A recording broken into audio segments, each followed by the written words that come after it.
There's no application, there's no new reality where the application of creativity and fresh thinking matters more than in healthcare. Health is as big as a rare cancer diagnosis and as small as the owie that can be medicated with a kiss. It is a shared experience, none of us are immune, and it is deeply personal, defined and designed by our DNA. Today's medicines are tailored to our genome. Amazon is getting into clinical trials. It is changing, and it is changing fast. Sir Martin this morning talked about digital disruption. What's going on in healthcare, I don't need to tell all of you, is nothing short of a revolution. It's changing, and it's changing fast. In accelerators, incubators, tech platforms all around the world, health problems are being solved by the greatest minds of our generation.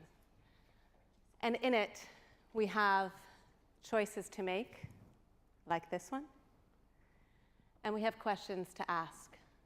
The volume of the technology conversation has gotten loud, but human need is louder. And so today we're going to look at how not only creativity is fueling the technological revolution in healthcare, but also how we can use it to inject a bit of compassion and public understanding into the most important conversation of our time.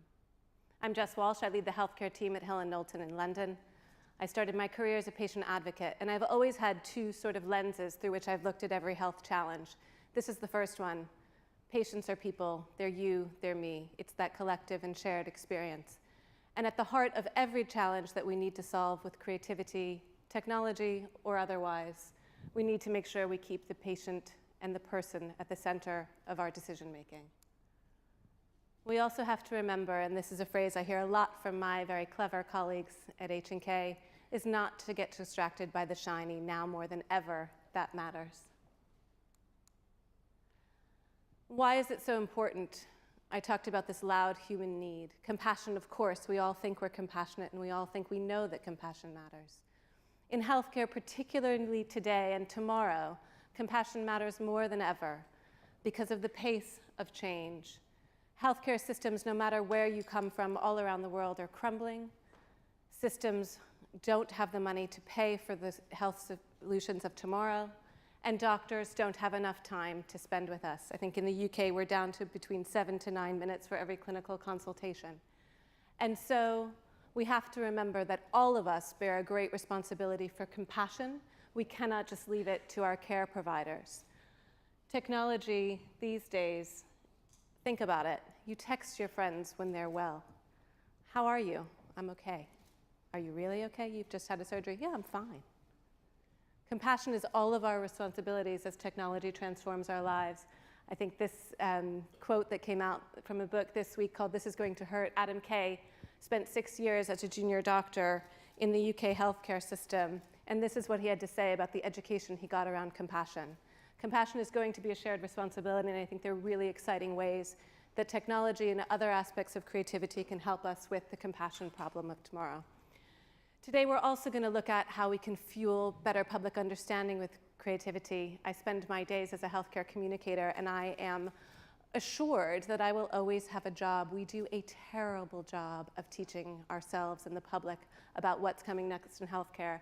And when we start to look at the journey that we're on and where healthcare is heading, I think it's pretty important that we start to take some of the creativity that's currently fueling technologies and look at how we can redirect it in these two important areas.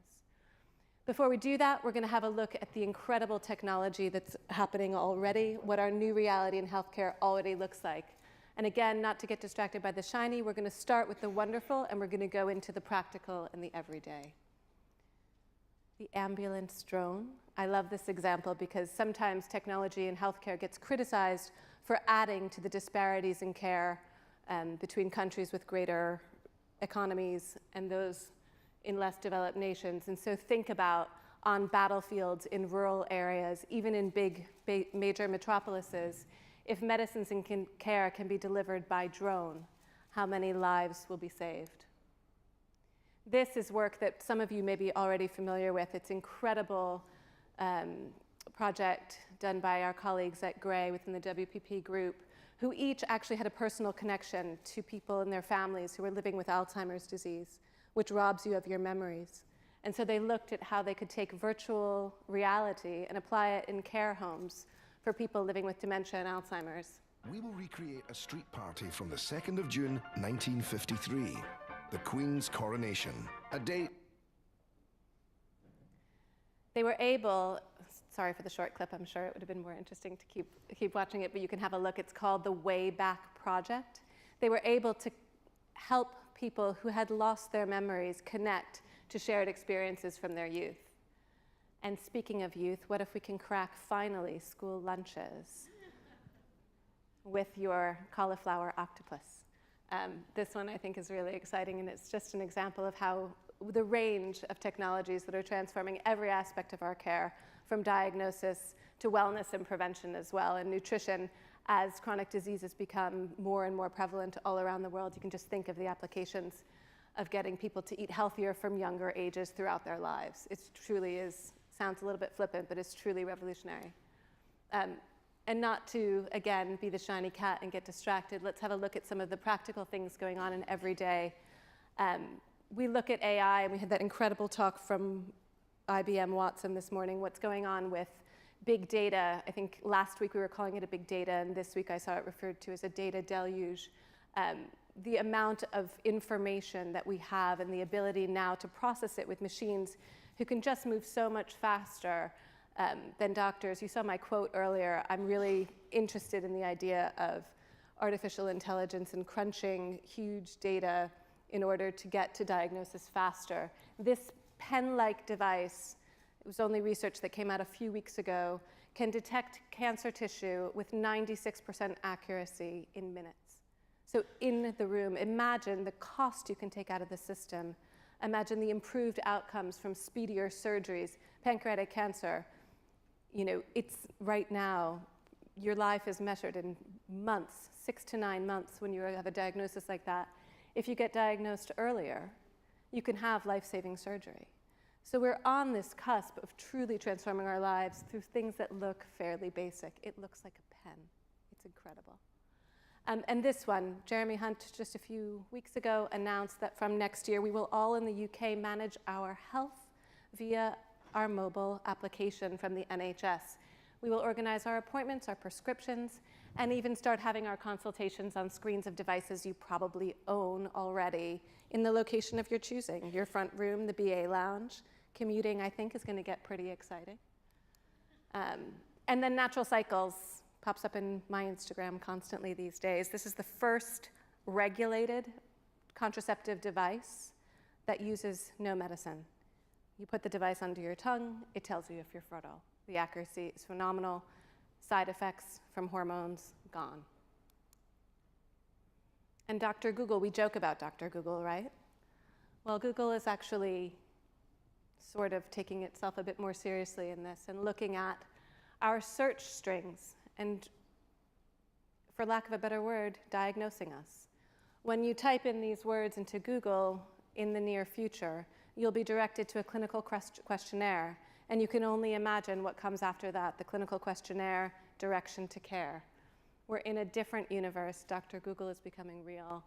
Mental health, I think there's so many aspects that are wonderful about this. A medical futurist friend of mine was actually playing with a prototype of an NHS app in mental health, and we do have to remember search strings aren't this smart yet. This isn't happening tomorrow. There's going to be a lot of corrections and hopefully further innovations to really improve this. You know, our mental health is as important, if not more, than our physical health. We have to make sure we do this right. We have to make sure that we are continuing to inject the human into design like this. People talk about empathetic design. As you know, I'm much more interested in this idea of compassionate creativity, because I think empathy is something you just can't risk getting wrong, and empathy cannot be retrofitted. So what's next? That's a bit of a wander down our new reality as it stands, as it's been affected and transformed by the incredible creativity that's powering the technology in healthcare today. But what's next? There are two stories that I've been using these days to sort of help me understand it. So I'm going to ask you to imagine this scenario. You're walking to work and you look down like I am, and you know you've got a big important meeting later, so you're making sure that the sleeve of your shirt covers up your medical tattoo that gives you your cholesterol medicine, and that your implanted device that you're robot who's in charge of your medical care. I call her Alexandra. I'm pretty sure she's related to Alexa. She looks after your care while you live your life. And you look down at your phone while you're checking your WhatsApp before your meeting, and you notice that you've got a notification, and your evening dinner plans have been replaced by a hospital appointment. And so you look at your Google Maps, and you notice that the hospital is a cancer specialty center. And an hour before your appointment, you get a notification that there's an Uber waiting for you downstairs. And your friends get a notification that you won't be making your plans. And your Uber takes you to your hospital. And when you walk in the hospital door, you're met by a robot nurse. And she takes you to the consultation room. And there is a pre-recorded message from one of the leading specialists in liver cancer, and he lets you know about your new diagnosis. You weren't feeling any symptoms. Of course you weren't. Your devices caught them super early. And your treatment protocol is printed out, and you're given your first dose of medicine. And another robot pharmacist comes and gives you your next course of treatment. And you leave the hospital and you get into the Uber, and your friends get a notification that now you live with cancer, and maybe they should give you a text to ask you how you are. It doesn't sound, it sounded far-fetched when I first read it, and then I started saying it out loud. And it actually doesn't sound like too many steps from what we actually already have. There is this idea in, as we develop artificial intelligence and we become the robots of the future, and we design our own hardware, and we look like that. And I'm actually not that interested in that conversation just yet. I am very much interested in this conversation, because I think it highlights not just where technology is taking us, but also the disconnect and this idea that as humans, and I think we're going to remain humans the way we are designed for quite some time, we don't always want the rational solution, and that's particularly true and important in healthcare, where we are often at our most vulnerable, where our loved ones are at our most vulnerable, and where sometimes we just need to be cared for. But we're losing much more than that. We're losing a ritual. We're losing a ritual that I believe is transformative, transcendent, and is at the heart of the patient-physician relationship.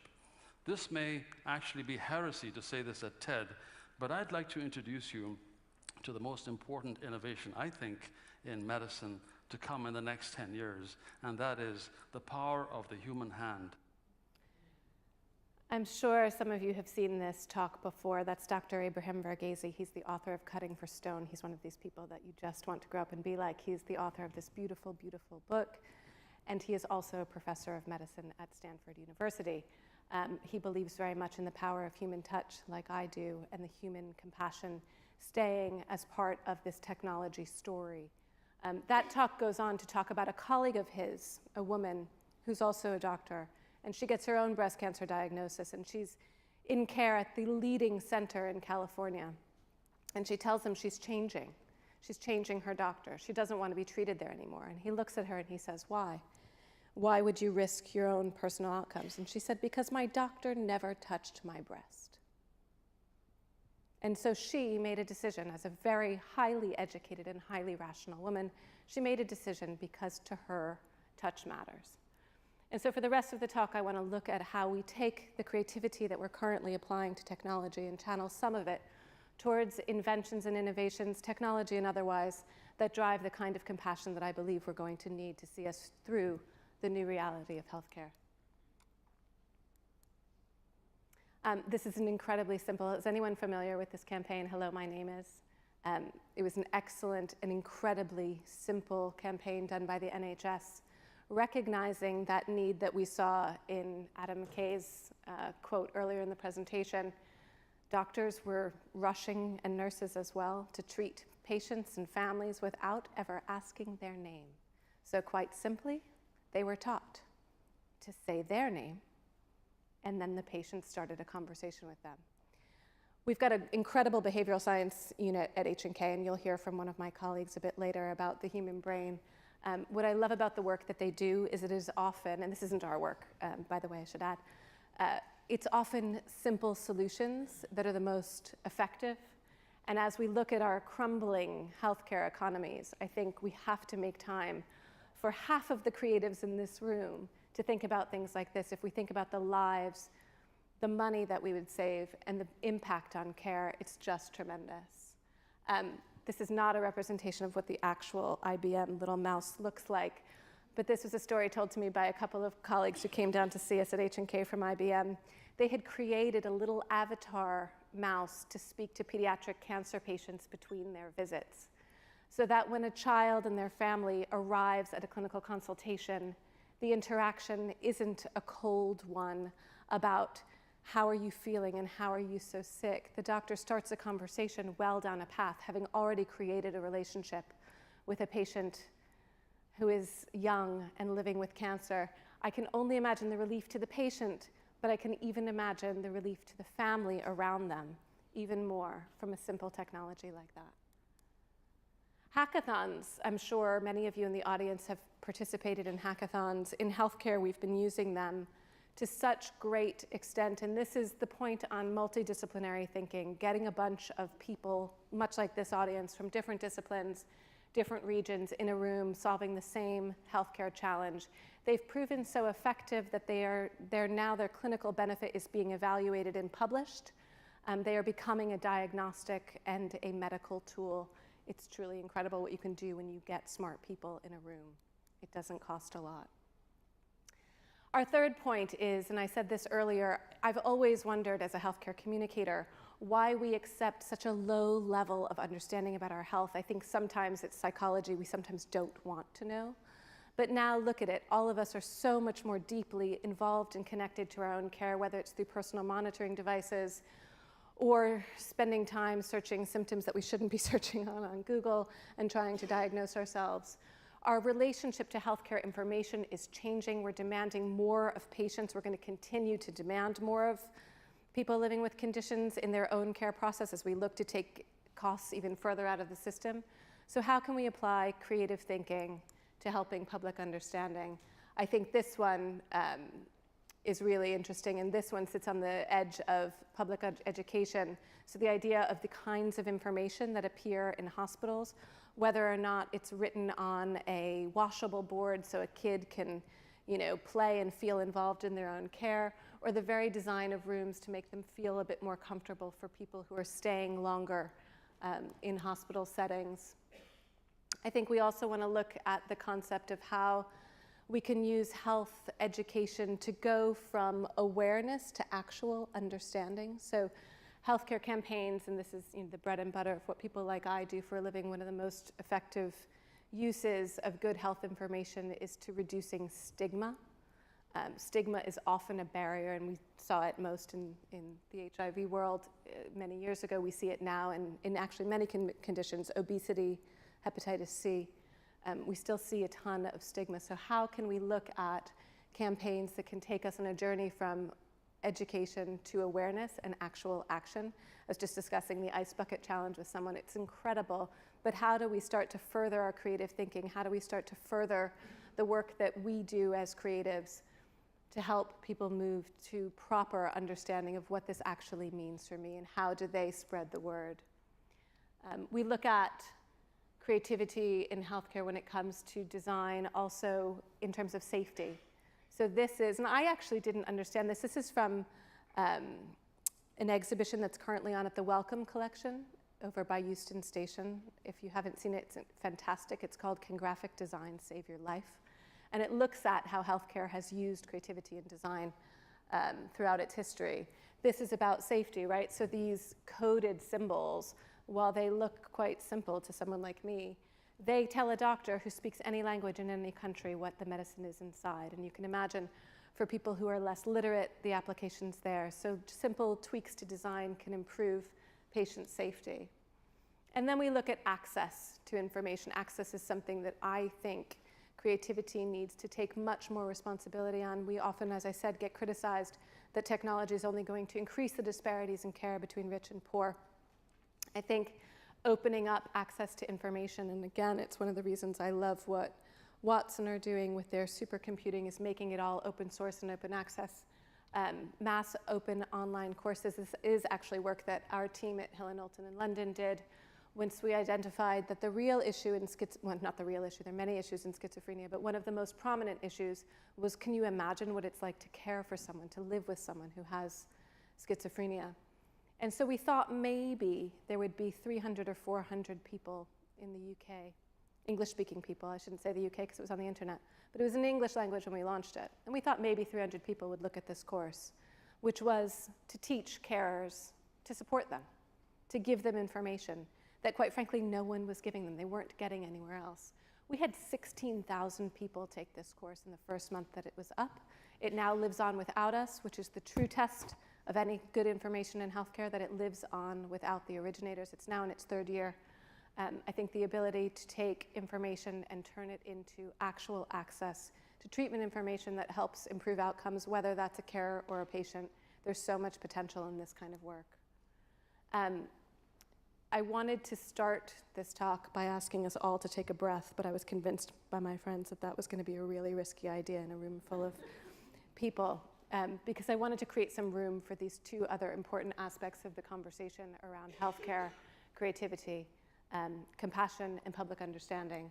I think if I can do anything today, it's to ask that any creative in this room join us in balancing out this model so that the future of healthcare, or all around the world, in developed and developing countries, becomes a lot more centered around the intersection of creativity and human need, and starts to balance a conversation that's right now really loudly about technology and needs to, for the future, continue to embrace the concepts of compassion and public understanding in equal measure.